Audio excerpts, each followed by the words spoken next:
We're back. We're back.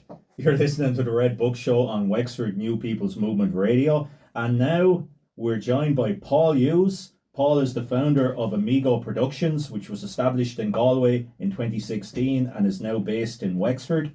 His new play, Fractured Reflection, is part of a double bill that he's producing himself with Mary Bearys' play He'd Folly a Stone in the Arts Centre on the 9th and 10th of July. Welcome along, Paul. Great to have you here. Great to be here, Wally. Appreciate you having me on, and it's good to get talking about little things about theatre and stuff. Yeah, so you know. Yeah, absolutely. Tell us about Amigo Productions. What's it all about?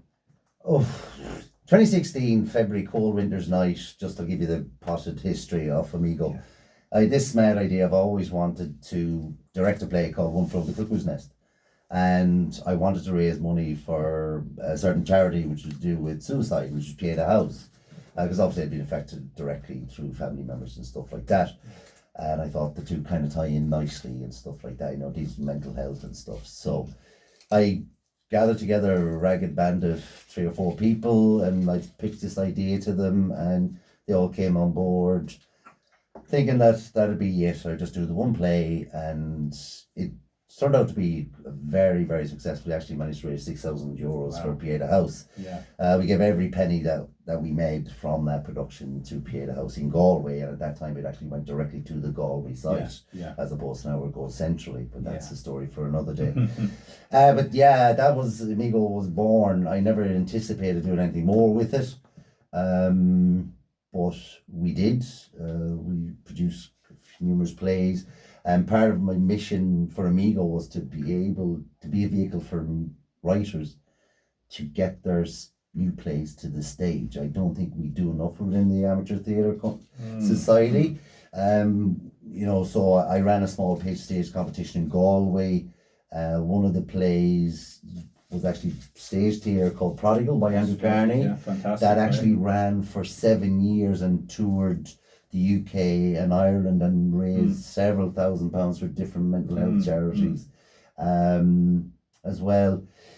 I've done a couple of other productions as well, like The Father, based around Alzheimer's. We raised a lot of money for Western Alzheimer's at the time and stuff like that. So it's always been a passion of mine to pick plays that are challenging for audiences and to tie in with a charity that might deal with themes of the play and hopefully make a donation to them. So that kind of fast forward to 2 years ago, we done the Page Stage Festival here in Wexford, in the Arts Centre, which was a huge artistic success. Yeah, absolutely. We had numerous entries from all over the world, not just from Wexford and Ireland, but UK and further afield. We produced 5 brand new plays. 5 fantastic plays, yeah. Yeah, and it shows to me, Wally, that there is such a need for something like to happen more regularly with different groups. Take that chance, take that opportunity. We could discover the next Joyce, the next Free, the next John J.B. Keane, Who knows what's sitting out there in shells getting dusty that people just don't have a vehicle to get them out onto the stage. Couldn't agree with you more. And the plays are so authentic, they're just raised. I got goosebumps watching those 3 plays you put on, I think a year or 2 ago, for new playwrights. Yeah, that was the Page Stage, Steve. Yeah, they were very good. Yeah. It was a hard decision picking 5 out of over 80 plays, I can tell you. Yeah. So, well, tell us about Fractured Reflection, the play you wrote and directed. Okay, so Fractured Reflection it's a long journey for me.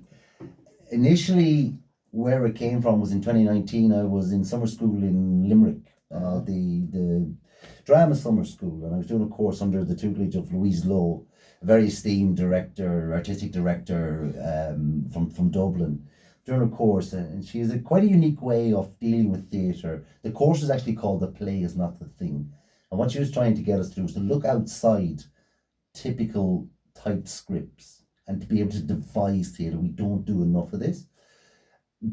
To cut a long story short, there was basically an exercise where we had to buddy up and ask 3 questions of each other, right? So you asked your partner these 3 questions, they asked you the 3 questions, you made notes, you handed them over and see what they'd written about you and your answers, and then from that you had to pull 3 words, 3 random words, okay? You had to select them together. So we went in, there was 10 groups of 2 people, everyone threw in 3 words, so there was, what was that, 30 words? Yeah. Were thrown into the middle of a pile. You had to pull out 3 random words and devised a piece of theatre for 3 to 5 minutes long. Wow. That's brilliant. We pulled out, I don't want to give too much away because Fractured Reflection is, I don't want to give too much away tonight and give away, might give away any, but basically the 3 words we pulled were medicine, guilt, and water. So we devised a 5-minute piece of theatre. It was actually theatre for one, based in a gents' bathroom where only one person could watch the action unfold from the perspective of looking at the action through a mirror. That's where it came. 7 years ago that happened. That concept of that play never left my head. Mm-hmm. And I kept thinking it and thinking things. So 2 years ago, I said I'm going to try and write a play around this, and expand it into maybe a 30-minute piece of theatre. 2 years later, here we are. I have a script completed after several edits, and we're about to take it on stage in 10 days' time in the Arts Centre. Looking forward to that. Wow, that's fantastic. And is it a 30-minute play then? No, it's a bit longer. It'll probably come in at around 50-55 minutes, Wally. So And are both plays full? Yeah, both are full one acts. The second play, He'd Folly a Stone, is currently starring Rachel Meadows. We have a very esteemed director on board in Elizabeth Darval. Excuse the pronunciation, Elizabeth, if you're listening. And it's based around the writings from Mary Bearys. And it's a very personal story to Mary, and I would highly encourage people to come to see that one specifically because it's a Wexford story, but it resonates not just in Wexford but worldwide. Yes, the themes of it and what is being said and what I'm sure many people have gone through in their life, and I think it's important to tell that story. We had Mary on a few weeks ago, and she spoke very passionately about those issues. So, and I'm sure both plays are going to be very popular. I hope so. Well, I hope that's the thing. Look, the two are based around addictions. As part of the ethos and mission of Amigo, we are going to be raising much needed funds for 2 local charities. Man Up, which is the men's mental health charity, Great group, and also for Ashiree, which is the addiction treatment centre out in Drogheda. Because many people may not know this, but I'm actually a recovering addict myself. I'm a recovering compulsive gambler, and I go to my regular meetings there every Monday night in Ashiree. And without that room, I don't know if I'd be here today. And I know people might say, well, that's a little bit kind of dramatic. But it's the truth. It's helped me in recovery. I'm nearly 5 years in recovery now. And it's all down to that room. And I think not dramatic at all. No. For me personally, to be able to give something back to a treatment centre that helps hundreds of people year in, year out is important, Yeah. You're a talented guy because you're a director, you're a producer, you're a writer, you're an actor. Which came first, do you think? It was writing the start of it? Was it the spawn of everything, or? For me personally, it was always acting. I got involved. I was very lucky to go to a school that had 2 teachers who were heavily involved in local amateur dramatics. They were like very good. The local drama group had won a couple of All-Ireland titles in Athlone. So that was instilled in us through school. Like, we used to have school productions and stuff, and then I joined the local group and was lucky enough to be part of an All-Ireland winning production. So I was way back in 1988 in Athlone with a true story, actually, based on the last burning of a witch in Ireland. Holy cow. Wow. So that's where it came from, Wally, and I've always had a passion for it. So you come from Galway originally, is that right? Don't say that, Steve. I'd be shot. I'd be never allowed back to Mayo again. Oh, okay. I lived in Galway, but I'm a Mayo man. Oh, Mayo. Okay, my apologies. That's okay, sir. Steve. Yeah. Well, you've come to Wexford. Can you imagine Wexford becoming like a huge cultural center like Galway has been, like a Galway of the East or something like that? Without a doubt, it has the potential to. We've seen it through various events since I've come down here like 4 years ago. Especially with the FLA and stuff, and it shows the potential of Wexford. When the FLA was on over those 2 years, I could have been back in Galway any summer, because that's the vibe that happens in Galway every summer long. They have the Arts Festival, which runs for a month, and the place is just thriving. Wexford has the same kind of feel, the same kind of ambiance about it in terms vibrancy, of the streets and that vibrancy. And it's very similar to what Galway is, and I can't see why we can't produce that within Wexford. What do you think holds Wexford back? Is there something? What has Galway done that we haven't done yet, or is there something here that's just stopping us from taking the next step? Because I do think we could be the Galway of the East Coast. I personally, I think there's a fear factor around trying stuff in Wexford. Galway are lucky in the sense that it's been going for such a long time and it's just part and parcel of the culture now. Yeah. But they had to start somewhere, and it took a few brave people to make this and get people to buy into it. And unfortunately, without buy-in from your local council and, you know, politicians, because funding is crucial. Yeah. But if people get behind it, this place should be hopping every summer. Like we have the quay, we have all the side streets, we have the venues. We have a lot of people already willing to commit time, effort, and energy. With no recompense, and just do it for, as you've been talking about in your almanac there, Steve, community. And that's what we need. That sense of community. I think the Other Worlds Festival proved it. What you just said.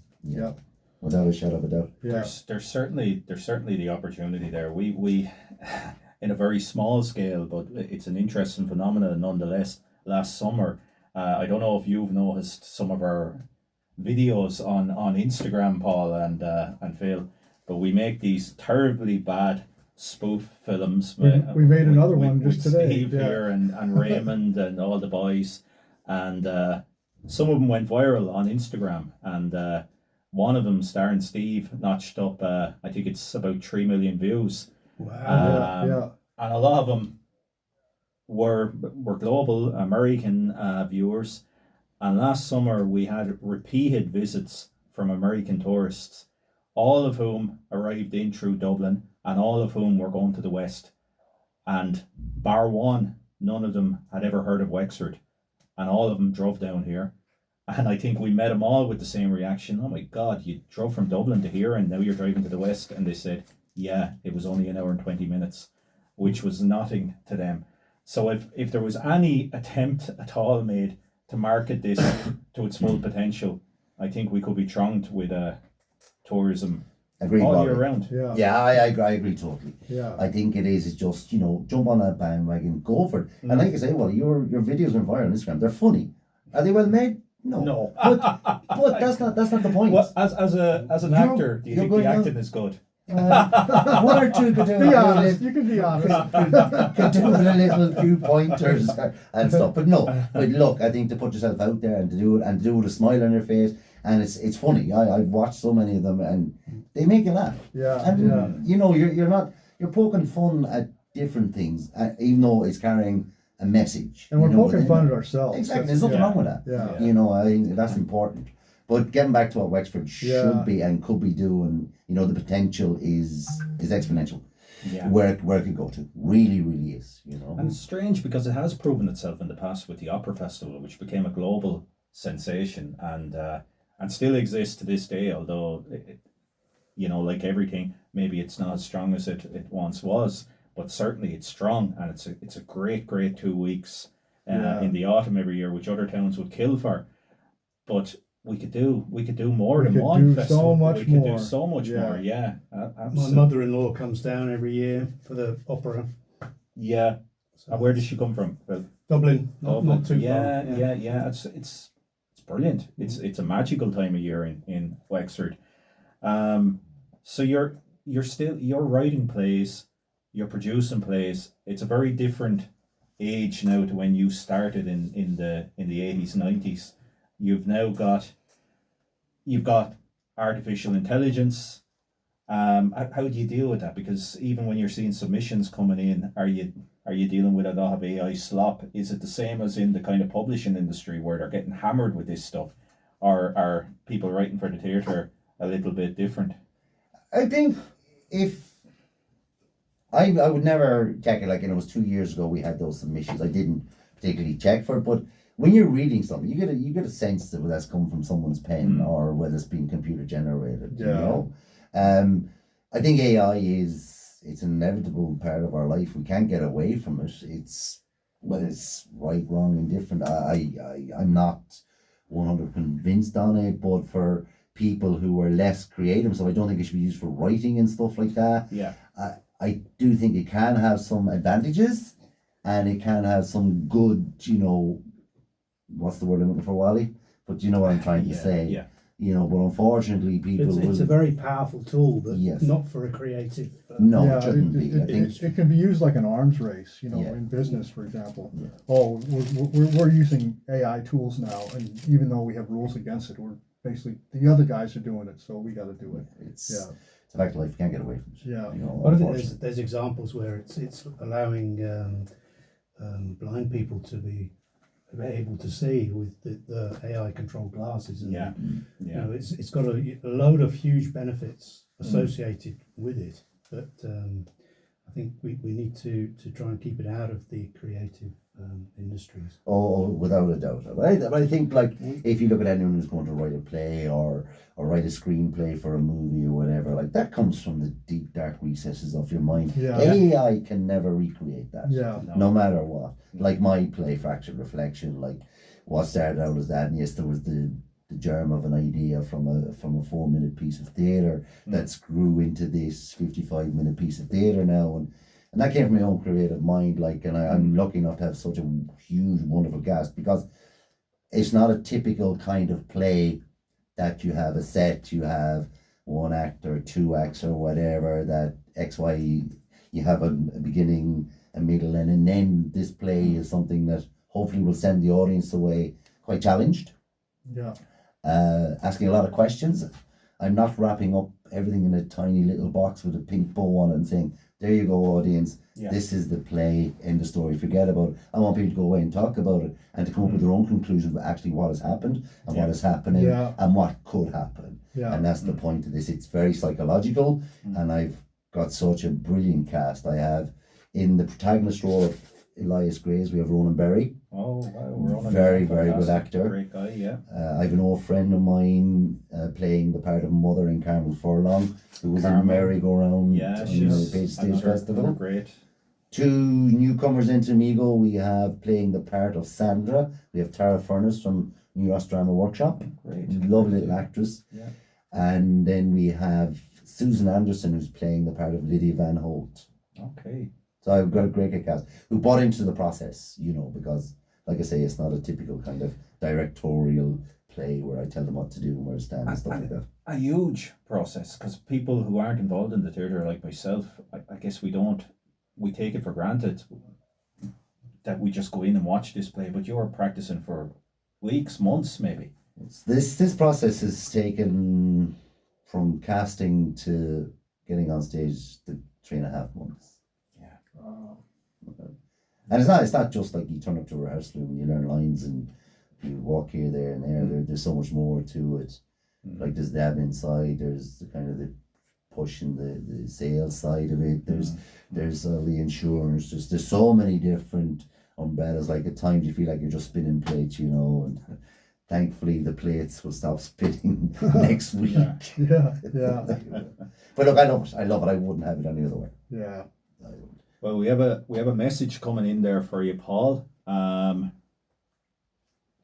Fair play, Paul. I know myself and Siobhan are looking forward to He'd Folly a Stone. For anybody interested in getting into theatre for kids and adults alike, what groups are out there?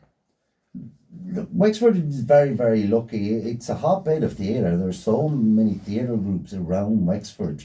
Like, for instance, if you look at this year alone in the All-Ireland finals in Athlone, there were 3 Wexford groups represented in Ballycogley Players, Wexford Drama Group, and Bridge Drama Group. We also have Wayside Players. We have Gory Little Theatre, who were in the 3-act All-Ireland Confined finals as well, with a phenomenal, stunning play called Gut, which actually blew my, how it didn't win is beyond me, but anyway. So Wexford is a hotbed. Like, there are, in terms of young people, there are a couple of courses that happen over the summer that are run in various places. Now I don't know them offhand, but I've seen adverts for them. Yeah. I know there's one woman, she does one out in Kilran and one in Wexford, and she specifically deals with theatre for youth. So Yeah, she does younger, great. she does younger age groups and stuff. I will try and find out. I'll let Wally know, and maybe he can push it on the show next Oh, week yeah. or whatever. That would be Absolutely, you might come fantastic. on the show again as well Yeah. and talk about that. Now we were talking about AI. I guess the other issue in this internet culture, we expect immediate gratification. So our attention span is in major decline, and I see that even with my daughter, who would be a big reader. I still see that she wouldn't dream of looking at long form content on YouTube, or she'll watch a bit of programs on Netflix, but it's mainly these short videos on YouTube Shorts and TikTok and stuff. So is a lack of attention span an issue in the theatre? Like getting people to sit down, you'll have two plays for 50 minutes each. Is it a worry to you that people can handle it even at this stage? No, not particularly, Wally, because No. I think what you find within, especially within theatre circles, that people who come to watch plays are They're serious generally about it, yeah. drama heads Yeah. who like drama for what it is. Yeah. So they're used to that. I would worry going forward with younger generations Yeah. Yeah, where that's going to go, and I think it's something that we need to push Mm. to keep that audience level up and get them used to coming to see plays and stuff. Mm. But like, if you look at like I said, to mention the local drama groups, they have done runs of their plays throughout, like from March onwards when they're on the circuit and stuff, and they had pre-Athlone runs and stuff that were sold out and sold out very quickly. yeah, So it shows there's still an appetite for that. yeah, that's Do you good. know, and that is good to see. You know, Yeah. Yeah. so I wouldn't worry unduly at the moment. Mm. But if you get maybe one or two generations down the line, is that kind of theatre going to be sustainable? Yeah, yeah. I don't know. Absolutely. And now I know I've no doubt whatsoever that this production is going to be a success. But for you going forward, if let's say funding wasn't an issue, let's say you had no problem, you had a huge war chest of funding available, what would you like to do next? Is there a major project you would like to take on, another Page to Stage, or? Oh, definitely that is in the pipeline now. Whether it happens next year or the year after, I don't know. But there will be another Page Stage Festival in Wexford. I want to make it bigger next time, but that's Okay. going to require getting a lot more people on board to help out. Yeah. You know, I'd like to take it from the Arts Centre into the Opera House. The reason being is that to get bigger audiences. I really Yeah. want to push this globally. Yeah. Do you know, I want Yeah. I love, you know, if people got behind me and got on board to make it international, make it an international Page Stage Festival, and actually accept groups from overseas and stuff, you know, and maybe that could be part of the regeneration of turning Wexford into Oh, I an was arts just thinking the cultural same centre. thing. Same Huge thing. boost. You know, I mean, that would be the dream one. Yeah. you've heard it here first. The very first opera festival, I'm sure, sounded like a madcap idea, but the lady who funded that and the first couple of opera festivals lived right above us here in St. Peter's Square in Selskin House, Ava Cousins. So who knows what can come from that? Maybe we can have an international theatre festival in Wexford as well. That'd be fantastic. Yeah. Why not? Yeah. Dream big. You've always got to do that. Yeah. It's the only way. So Paul, tell us again, where can people pick up tickets for the plays and prices and everything like Okay, that? so plays are on Thursday the 9th of July and Friday the 10th of July in the Wexford Arts Centre. You will get tickets on their website. You can also call the box office at Wexford Arts Centre. Ticket prices are €18 full price and €15 concessions for both nights. So please do buy tickets. Tell your friends, family, whatever. Come along and see two very, very thought-provoking, challenging plays that deal with serious themes of addiction, and I think they're brilliant, but I can't be the judge of that because I'm very emotionally attached to it Yeah. in lots of ways. So I hope the audience come along and just be honest and open and critique it as best you can. I'm a first-time writer. Mary and Rachel are first-time writers, so you know these are world premieres in the truest sense of the word, Yeah. and they're right looking forward here to 'em. on your doorstep. Yeah. And what a fantastic value for money. €18 to see two brilliant plays, and you're giving money to charity at the same time. Two very important organisations to Wexford. That's brilliant, Paul. Thanks very much for coming on, and we Thank wish you, you Paul. the very, Yeah. very best. I'm sure hopefully it won't be the last time we'll have you on. I'm sure you're going to be doing a lot more stuff after this, and I'm sure you'll be very much in demand, as will the crew, after the success of these two plays. Now, you're listening to the Red Book Show on Wexford New People's Movement Radio, and that's about all we have time for this week, I think. Before we go